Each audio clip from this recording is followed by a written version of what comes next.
Welcome to episode 64 of your source for comic book news and culture. This is Variant Edition.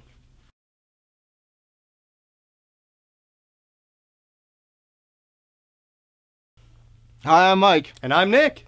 Every week we bring you the best that comics has to offer. On Tuesdays, it's the latest headlines in the world of comics and a sneak peek at what comics you shouldn't miss on Wednesday. Then later in the week, it's our regular half-hour Variant Edition, with more news, reviews, interviews, and basically anything that we think is comic-related. This week, we're packed with reviews. Even Kevin has one. This week, with a look at Comic Foundry, a new magazine about comics. Plus, the rest of us have a few reviews too. I'm taking a look back at The Boys. Man, what a comic. Absolutely. Alright, but that's enough of the review teases. Let's get on with the show. Alright guys, first review of the week right here, Justice League of America number 12. Now this is Brad Meltzer's epic finale to his great run, which is 12 issues, the whole year on JLA, and he gives us a nice little inside look on what's it like to be a JLA member on monitor duty. So here we have Red Tornado going in for his shift, and it's really interesting, this story, because, you know, it breaks it down in a way where being a JLA member, it puts a lot of strain on your personal life or your professional life. Like, you see the strain on Red Tornado's marriage with his wife, how she's always, bickering why he has to go on duty when he can stay home. And then you see all the juicy stuff going on, like between Hawkgirl and Red Arrow, about their relationship that no one knows about. But it's pretty funny because Red Tornado walks in on them later on in the issue. So there's a lot of juicy stuff going on in the tower that no one knows about. The cool thing about this issue too, that, meanwhile all this is happening, all the monitor duty and everybody switching their shifts, watching out for this alert by one of the villains, is that there's this cool subplot that has Geoforce, the brother of Terra, the original, Terra, tracking down Deathstroke and doing like a whole sting operation, having Wonder Woman, Superman, and Batman, track him too. So they're watching that. And the best part about this issue, besides all this stuff going on that you're trying to take in and make sense of, is that the issue is being narrated by two former members of the JLA, two longtime members who aren't really involved with the League right now because they have their own things going on, is Aquaman and the newly revised Martian Manhunter, or should I say the newly revised, Aquaman and Martian Manhunter.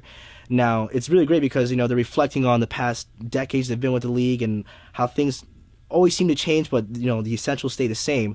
So we can probably see a little clip into the future with, Aquaman stepping in sometime soon and Martian Manhunter. So this issue is great, well written. As far as I know, Ed Benes is on for another run, or however long he's on for. And the writer for JLA, I can't remember if anyone's been announced yet. Dwayne McDuffie, who wrote Justice League Unlimited, the cartoon show. So be in store for a lot of fun, action-packed. If you watch the show, it's going to be translate beautifully over to Justice League of America, and I can't wait to see this happen. So the next comic I'm going to review was referred to me by a very good friend of the show. His name's Alex. You probably heard his name mentioned on the show because he's one of those awesome viewers that says, hey, I'm going to give these guys some money. And he does. So when he said, hey, Nick, you should check out Terror Incorporated, I took his advice. Is it like creepy comics? It says there's like this zombie hitman guy in it. Check it out. I read it. Freaking awesome. Such a great idea of like this old barbarian, not really a barbarian, but like this old guy who was back in the days when like Rome got pillaged. Because he was pillaged in Rome. So he's there with all his cronies and everything. Times are good for them. Rape, pillage, drink, do all the other stuff you guys do. And then, times went kind of bad, because Rome tried to retaliate, and they set this monster on him, and all this crap happened. He defeated the monster by, like, crawling inside of it, fighting its intestines, and eating the monster's heart, which set a curse on him, which kind of makes him, like, an immortal zombie, kind of. Like, he's dead, but he didn't die, but he's rotting, which kind of sucks, because, when you rot, there's nothing left. So he realizes that his body's kind of like a junkie for new parts. It's like, this arm's kind of rotted away, it fell off. If I throw like a dog arm on there, it absorbs it, and everything with it, and I can still use it. So depending on what he gets, like animal parts he realized weren't really the best thing to use because they kind of corrupt your brain, make it more animalistic. But as long as he keeps the human parts, like regular arms and legs, stuff like that, he's fine. Which is a really cool concept. Hey, I'm damaged. Give me that. Slap it on. It's great. So he goes on about all this crap and fights with all these other warriors and, like, avenges this one guy and falls in love with that dude's wife, and all this shit kind of goes down. That's in the past. Now we're in the present, which is, like, L.A. And he's like this hitman. So the government hires him for, like, odd jobs where, a normal guy who isn't an immortal zombie, just won't cut it.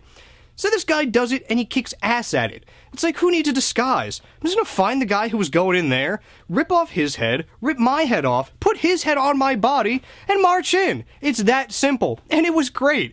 And seriously, like, when he goes in, the mob guys are like, oh, you got bigger. He's like, oh, maybe I did. Maybe I just ripped my head off, put this guy's head on to fool you guys, and was like, oh shit. Everything goes down. Great gunfights. No matter how many bullets this guy's body absorbs, he's still through it. End of the comic is kind of like not really a cliffhanger, it's just like, okay, next story is definitely coming, it's going to hit hard. So Terror Incorporated, if anybody's interested in looking for something with an immortal zombie body part junkie, definitely check it out. Halo Uprising 104. How do you take a great video game and make it even better? Well, you make a comic about it, but you get Bendis to write it, and you get Maleev to do the artwork. Brilliant! This is... If you don't play Halo, or you don't know what Halo is, where you've been for the last couple of years is all I can say to you. Go buy yourself an Xbox 360, and next month pick up Halo. Anyway, so we got a story here about Master Chief really isn't in this one that much. He destroys a bunch of stuff in the beginning, and then he's kind of gone. And it sticks very true to the whole who Master Chief is and what he does. You know, he goes silent and kicks some ass, and there's some explosions, and you don't really know what happened to him. Meanwhile, you got the Brutes, who are these big ape-like creatures who have taken the place of the Covenant, or the Covenant Elite, I should say, for those of you who actually know what I'm talking about right now, because this is gaming lingo and not comics, so bear with me. And maybe you'll understand this and want to play the game. But anyway, we've got the Brutes are torturing a human soldier who's like, there's this key in Cleveland. And the Brutes are like, what is a cleave? Because the Brutes are dumb. Anyway, so they go and invade Earth, and instead of destroying Cleveland like they did to Australia in Mombasa or Mombasa or however you say that word, they're taking prisoners and they're looking for this key thing, and no one knows what this key thing is. But the fun character that you're paying attention to, the guy who's going to, I guess, lead this story, is a hotel concierge. Yep, hotel concierge. Good move, Bendis, because, everyone else is panicking. It's like, oh my god, there's aliens and they're invading and they're killing everybody and they're taking some people hostage and they're owning our military. Run away, we'll go this way. Oh wait, that door's blocked. Oh, we'll go this way. Oh, the roads are out. We'll go this way. And this guy is hanging out at the bar having a drink. That's the way to play the whole alien invasion scheme. Just let everything go and just sit there and have some drinks, because while everyone else is panicking, getting themselves killed, you can see which is the best way to go. Because if people don't come back crying from that way, you should go that way. But people running that way are probably dead. So that's the way to go, all right? They're not running away from the death. They're going to the freedom, and that's where you want to be. Anyway, off topic, very off topic. I'm sorry about that. Pick up the game, pick up the comic. It's Bendis. If you're a Bendis lover, you're gonna love the book. His writing is there. It's amazing. Oh, and the hotel concierge, he seems to be the only one who knows what this key is. So, trigger point there. Gonna start the whole story. He knows where the key is. He could be rewarded by the Brutes and be set free and possibly save other people if the Brutes don't kill everybody. Interesting inner turmoil for this character. Yes, turmoil. Yes. Looking forward to it. Keep reading it. Amazing. Pick up the game. If you haven't got it already, you're dumb. That's about all I can say about this book. It's amazing. Pick it up. All right, guys. Next review for this week, the highly anticipated new Warren Ellis book, Black Summer #2. Now, this book is a story about 7 people who came from your typical rundown neighborhood, a lot of drug stuff, mob things going on, and they knew this guy and were able to get these enhancements in their bodies, where they kind of became like living weapons, kind of like a RoboCop, if you must. So they were given these weapons and stuff, so they kind of became like, the saviors of their town. They were able to clean everything up, and they became like the new law. They were the new law enforcement. And so we fast forward a little bit in time, and we see that, the group kind of disbanded after a certain event that happened, some, disagreement between the group and and also the government. And now there's this whole big thing happening where one of the more powerful members and the leader of the group goes nuts and kills the president. So now the country's in shambles, the government's, going haywire, sending anybody and everybody after the remaining members of this group, the 7 Gun. So here we have our main character who has lost his leg because he was supposed to be killed a while back, but he got in the way, his girlfriend got in the way, and henceforth he lost his leg. So he's pretty much been spouting that, I don't have my powers anymore, there's no reason for this, I'm useless to you guys. So, which is obviously not the fact. So one of the guys who helped him with the program comes with one of the newer models of one of these, killing machines, tries to take him out. The guy obviously still has his powers and forms his arm into this great gun and just blows the guy to pieces. So now the team's coming together again. Everybody's online on their little data system, trying to help each other out and trying to figure out what to do now because the whole world's against them. And this book is great. There's a lot of action sequences. The dialogue is really strong. And the art is really solid by the new guy, Juan Jose Ripe. It's really interesting. It's like you see all the artists for Avatar. They kind of have the same fluent penciling, but, it's a little different for this book. And see how this is more graphic and more action-like.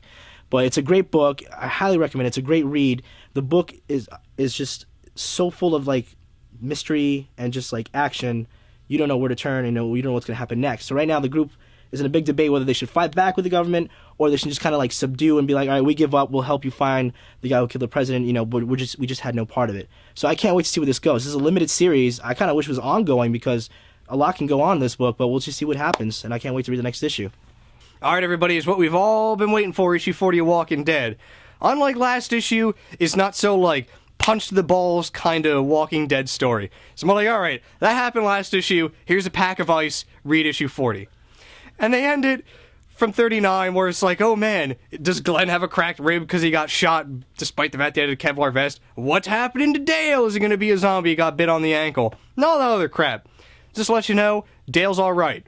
You cut your leg off from below the knee, you stop the infection. They had a doctor there on, this time, so it didn't go down quite like how it did with Alan. Dale's not dead, he's just one leg less of a man. If you can understand that. But anyway, apparently Glenn never got shot, and it's all it never even happened. I figured something would have cracked or been broken. But anyway, oh yeah, also Lori's baby's born. Beautiful baby girl, healthy. Rick's still kind of not distant, but not as focused on, the birth of his second child as he should be. Which I'm pretty sure Lori's pissed about. I'm pretty sure that's going to pan out down the road, because it's Walking Dead. Anyway, best thing about this issue, though, the way they end it. Everything kind of, winds down. Dale's getting used to having, his lower leg cut off. Glenn is still enjoying married life. No cracked ribs. Baby's doing fine. Everything seems to be going well. And then Dale has this nice little speech at the end where he's talking to Rick, saying how, everything is going well. Maybe a little bit too well. Something's bound to happen. There's this one panel at the end of that page, says it all. So much is going down, and I don't even think these characters even need, a horde of rogues or anybody on motorcycles to come to the prison to fuck things up for them. They're going to do it on their own. The Amazing Spider-Man number 543.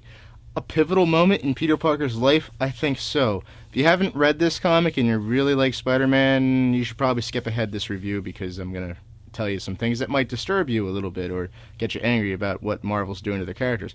Anyway, we've got a great story here. It's Aunt May on her deathbed. Peter Parker gives her a transfusion of some of his blood because his healing factor might pass over and cure her from her gunshot wounds, which are keeping her on her deathbed on that rate.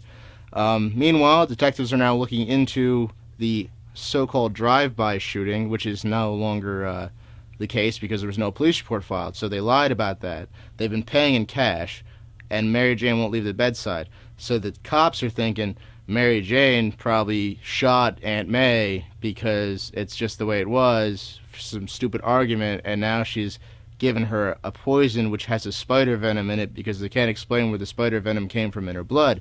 So the detective shows up, and Peter Parker hits the cop, and they have to get Aunt May out of there really quickly. So they forge documents, and they knocked out a cop, and they're gonna steal. He breaks and enters to get other. He's breaking a lot of laws in this comic. All right, that's what I'm trying to get at here. It's a pivotal moment because when you're given superpowers, no matter which way you obtain them, usually you have one of two ways to go here. You can be like, oh, I'm going to save the day, or I'm going to conquer the world. And Peter Parker chose, I'm going to save the day. And at the end, there's a nice little monologue about, I always wondered what would happen, what happened to these guys who got these powers to make them evil. And he's kind of getting that now, because he's broken 9 laws. There's a possibility of, if he gets convicted, a life sentence. Not Spider-Man, but Peter Parker, because Peter Parker's fingerprints are on everything, and he didn't leave any traces of Spider-Man involved in it at all. So, is this a new turn for Spider-Man? Is he going to be an evil Spider-Man? Will this ruin people's faith in Spider-Man and possibly destroy the character? Or is this gonna be a whole like instill more great power means more great responsibility sort of an issue. And I can't wait to see how it goes. Pick it up. If you haven't been reading this storyline, you got to go back a couple issues, pick them all up, and just read the hell out of it, because this story just got a hell of a lot better. All right, so last week I mentioned in the Tuesday episode that I had got an advanced copy of Comic Foundry, which is a new magazine about comics. Now, it's a little more of a comics, I don't know, lifestyle magazine, I guess is what they're calling it. It's not Wizard magazine. That's very clear from, I mean, even just looking at the cover of the magazine. It's not Wizard. Wizard seems to be coming, it's always been for the hardcore fanboys, but Wizard seems to be going even further towards that as they're trying to maintain themselves as a magazine. And Tim Leung, who's the editor-in-chief of Comic Foundry, seems to have seen that. Now, I'm going to be honest here. The first time I was exposed to Tim Leung was through his website, Comic Foundry, which he started last year. And he sort of did the same thing on the website as he does in his magazine.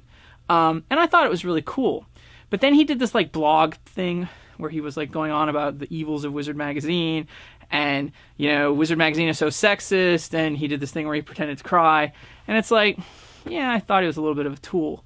But he's redeemed himself a little bit, because he actually backs up what he said. Comics Foundry is a really good magazine. I wasn't expecting it to be, I'll be honest with you. I saw the website, kind of liked some of the stuff on the website, but he's kind of moved all that stuff into a magazine, and it works. You can tell that he has some history in like the professional magazine world. It all shows in the magazine, because he's the art director and the editor-in-chief, and there's definitely a really open mainstream style. There's two things missing. One, there's no color. That's kind of easily explainable, because this is like, their premiere issue, and you can tell they're trying to get themselves off the ground. And when they start up next year, there's going to be a quarterly magazine. So hopefully by the next issue, I hope they have color. The second thing that's missing from the magazine is advertisement, which you might think is a good thing. But in this case, I think if they got more advertising, they could jump up to color. So this book is made for advertising. They're going for a wider demographic than, let's say, Wizard magazine or the other like hardcore comics magazines.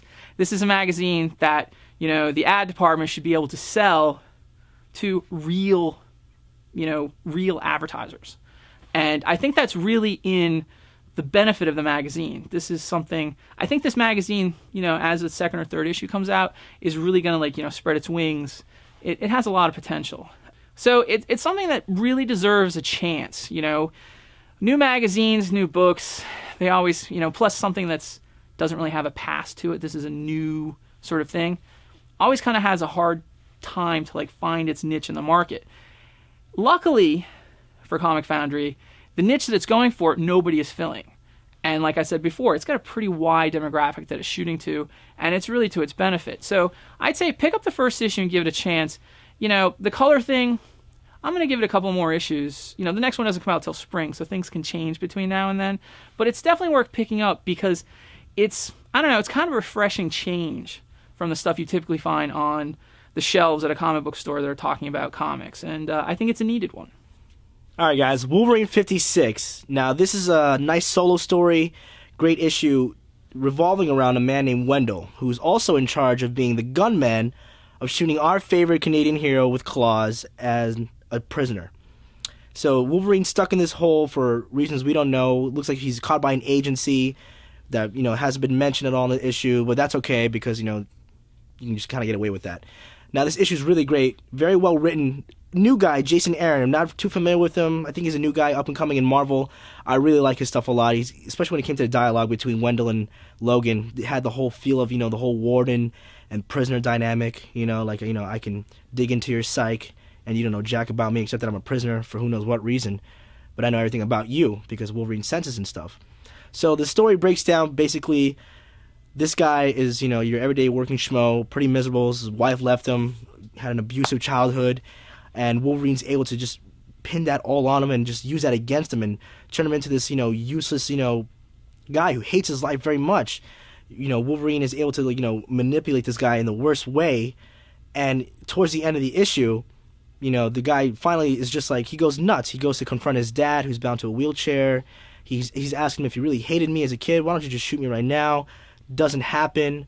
He gets beat up by his coworkers because they find out he's talking to Wolverine. You're not supposed to do that. It's against protocol. So finally, this guy's like, you know what? I figured it out. I'm miserable. There's only one way and one person I know who can kill me right now. The man in the pit. So in comes for his shift. The clock goes off. It's supposed to start shooting off. Doesn't start shooting. The guards come in. They're having a fit. He mows down the guards and tells Wolverine to climb up. So they have this great exchange where, Wendell has this maniacal look on his face. He's like, finally, I get to meet my end by this guy who's just a savage and he won't care. And Wolverine just basically throws the whole pity story in his face like, I was able to break you down. You're pathetic. You're worse than I thought. That whole sob story you fed me, I feel bad for you, but I'm still not going to kill you, but you're still going to die because I'm going to kill everybody else in the building but you. So this issue was really great, very intense, really graphic, and shaking on Wolverine is really nice because you get that real rough, scruffy penciling. And again, this new guy, Jason Aaron, I really like his writing style. I hope he comes back for another, stint or quite possibly an art, but, we'll see what he's got coming up for Marvel. So great issue. Scott Collins is supposed to be jumping on pretty soon to Wolverine with an unannounced writer, and I'm really looking forward to that. But besides that, great issue, and I can't wait to see where this goes. Hey everybody, I read issue number 1 of The Unmen. Gotta say, if you're into those creepy comics like I am, anything with like mutants or monsters and madmen and mayhem, The Unmen is definitely a book for you. The premise for it is, it's kind of like Disney World, but formed by circus freaks. Circus freaks are kind of like, hey, let's build a theme park and cash in on our deformities and all that other good stuff. So that straight away should tell you that this is going to be a great comic. Freaks, always good. Sideshows, even better. When they're on display, it's amazing.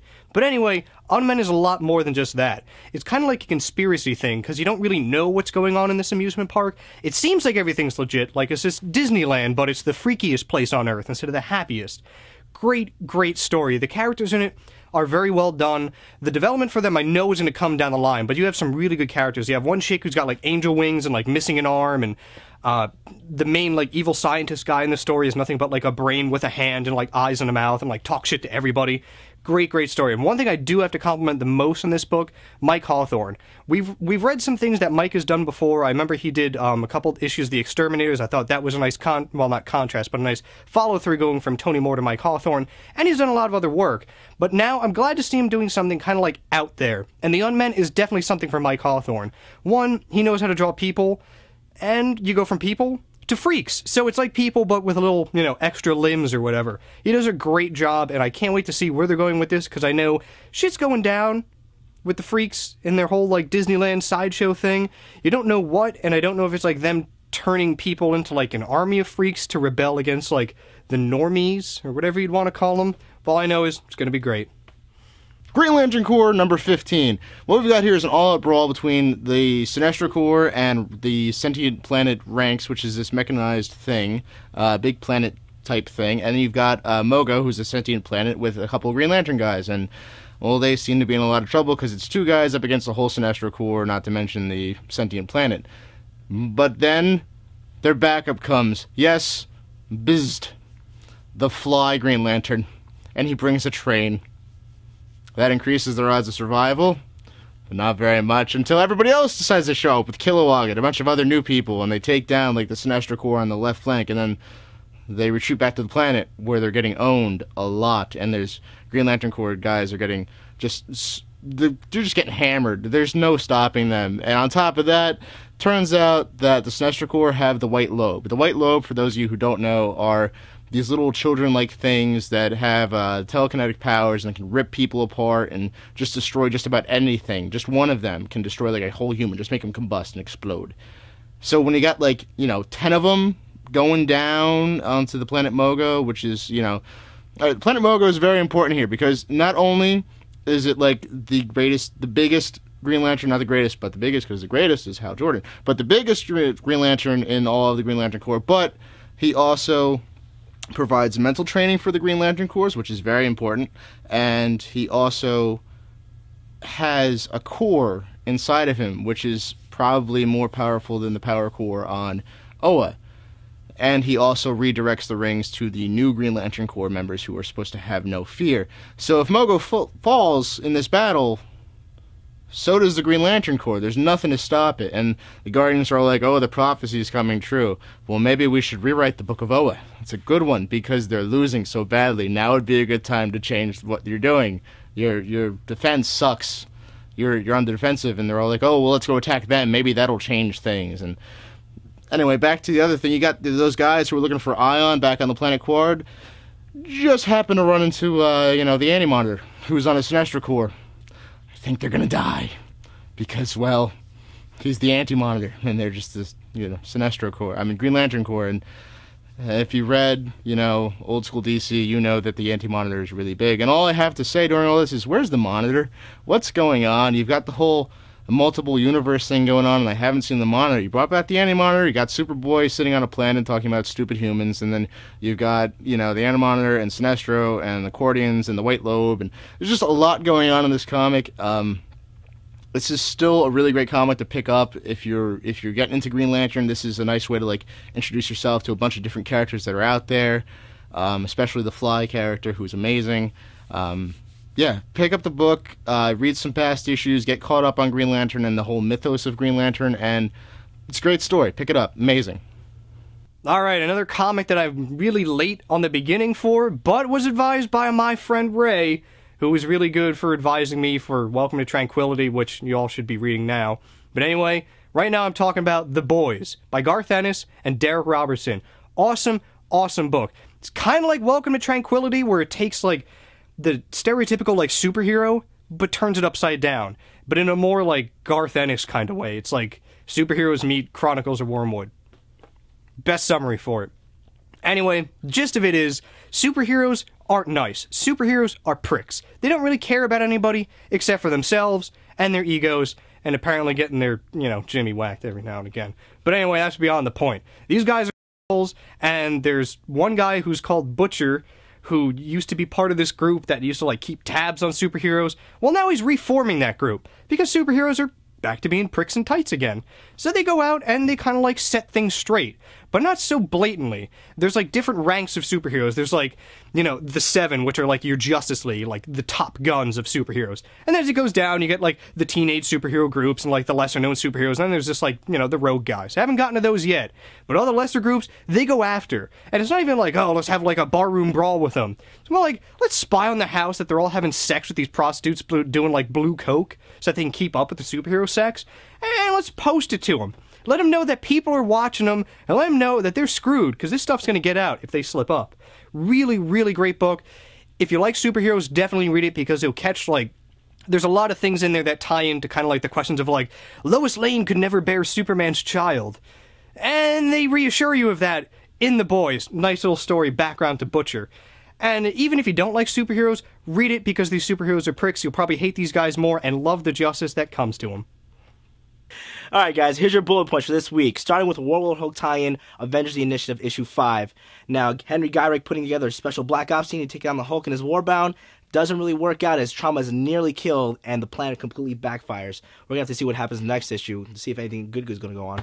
So, Warlord Hulk X-Men, number 3, last issue. Big things going on. Juggernaut put to sleep, basically. All the X teams except for Uncanny and X-Factor. The Last Stand. Combined powers of everybody couldn't take down the Hulk except for one person. You're going to have to read to find out who it was. I couldn't believe it. Next book, Iron Man, post-Werewolf Hulk tie-in. Possible return of the Mandarin. Weird hints. Someone's planning to take over the world using a copy of the Extremities virus that Tony has. And we see Tony struggling still with the loss of Cap, with weird dreams and nightmares. So I can't wait to see where this book goes. Next issue, Thunderbolts. Reeling from the horrible beatdown they caught last issue and just the complete internal breakdown of the team. You see the team is just kind of getting back together. Norman's looking for some kind of strategy not to be shut down. And Penance goes off the chain as he just completely decks everybody in the facility. I don't know what to say. I can't wait to see where this book goes. Next book, Immortal Iron Fist, issue 8. Orson Rand killed. Danny Rand gets new power. And he gets all kinds, and the book of the Iron Fist, and now he has to fight for his life in the new tournament. Beginning of a new arc. Can't wait to see where this goes. My money's on Danny to win the fight. Next book, Flash. What can I say? Mark Waid's back on.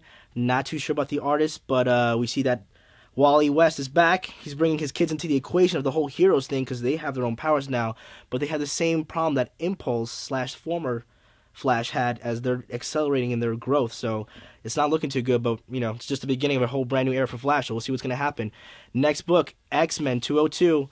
Part of the Endangered Species tie-in. The Acolytes have invaded the X-Mansion. They're looking for some weird kind of book of destiny that they thought Kitty Pryde has. She doesn't. It looks like it's up to Emma, who's right now technically paralyzed, to save the team with her telepathic powers. And I don't know where this is going. I'm really confused. There's a lot of things going into this book, and you just have to read to find out. Lastly, Black Adam, number 1. Black Adam being completely beaten to a pulp, to not be recognized by authorities. A lot of things going on in this book, and the supposed resurrection of Isis, as we see. But there's still a lot to go, and so many things to be explained in this book, so you're going to have to read to find out. And that's your bullet points for this week. Hope to see you next time. Okay, so on the website, there was a remark about why we didn't review the Doctor Strange DVD.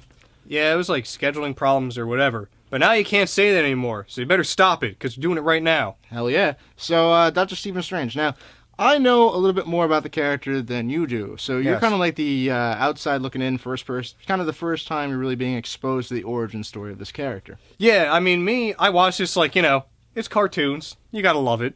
And it's all like, mysticism and shit like that. What's not to like? Absolutely, and the creature designs were nice. No, I mean, it was a really entertaining cartoon. It was well done. I'm not, really that familiar with the characters. Good basis for the story, like the whole starting process. My hands are effed up. I'm a doctor. I gotta go find help. I don't know if that's how it is in the comics. Pretty much. Or if he was that whiny. Only that happens in, 2 pages instead of the first, 20 minutes. Yeah, that was kind of long. But the only problem I do have with it, though, I know I brought this up before, but, the highest order for them is Sorcerer Supreme. That sounds like the number 9 at Taco Bell. Can't they think of a better name, like Supreme Sorcerer? Well, is that really that much better than that? Yeah. Okay, whatever. Sorcerer Supreme. I want cinnamon aside, twist with my Sorcerer Supreme. Yeah. Yeah. Yeah. I thought the origin story stayed pretty true to the Doctor Strange origin story as I've come to understand it anyway. I'm not, an uber Doctor Strange fanatic. Although I sometimes confuse him with Adam Strange. My bad. Yeah, apparently. Yeah. Apparently I do that. I'm sorry for the slip of the tongue there last week. Anyway, I thought it was good. The only thing I missed was, the levitation cloak. I thought it went a little much on the whole, oh, my hands are broken, I gotta go see this They guy. really and did then drag I gotta that see out. This doctor. And then the whole thing with his, yeah. sister or whatever, was that in the comics? Not really, but they did that to kind of add more of a backstory Yeah. as to, why Adam Strange became how he was. Steven. Sorry, it's Stephen Strange. Again, see, I did it again! Right there! You just saw it. My bad. I'm sorry to all you Doctor Yeah, Strange Adam, fans. Steven, Yeah, but what you got here is a great origin story. I think most of the comics that are out there, most of the comic book animated films are now pretty much just covering the basis and introducing you to characters, and I Yeah. think they did a hell of a job with that. Because, who wants to read? I want to watch funny pictures moving around on my TV. That's what Absolutely. people want. But just remembered, you mentioned creature designs. Do got to say one thing about this movie. Best creature design that they had, the, shadow hounds or whatever the hell those things yeah. were. They were awesome. They come out of nowhere and they kick your ass. Yeah. And they look cool while doing it. So I think it's safe to say that by the Hoary Hounds of Hoggoth, this is probably one of the better DVD animated films I've seen. Yeah, probably better than Ultimate Avengers 2. Better than Ultimate Avengers 2. I haven't seen it, but Black Panther's your main new character. Well, he did kill Cap. But anyway, that's it for Variant Edition. That's everything we have for the show. Yeah, but don't forget, we're preparing to attend the Baltimore Comic-con September 8th and 9th. If you're a creator or a publisher and would like to talk to us, let us know. Just send Kevin an email and we can set something up. Yeah, we got some big plans for Baltimore. We went last year and had a great time. It's a great con, and it's really surprising on how approachable some of the big-name creators are at this show. Absolutely. And later this week, Kevin should have something ready from last year's show. Yeah, we attended the Harveys last year while at the show, and we're going to give you a best-of look at the festivities. Absolutely. Remember, the first taste is free, but it's only a warm-up for the actual show. That's right. And remember, there are always quite a few ways to watch us. You got iTunes, VO, YouTube, and Google Video. And don't forget our new high-res feed from Blip TV, or just go to the source, FarrenEdition.com. Well, that's it for Variant Edition. See you guys next time. So, It's like the ball. what?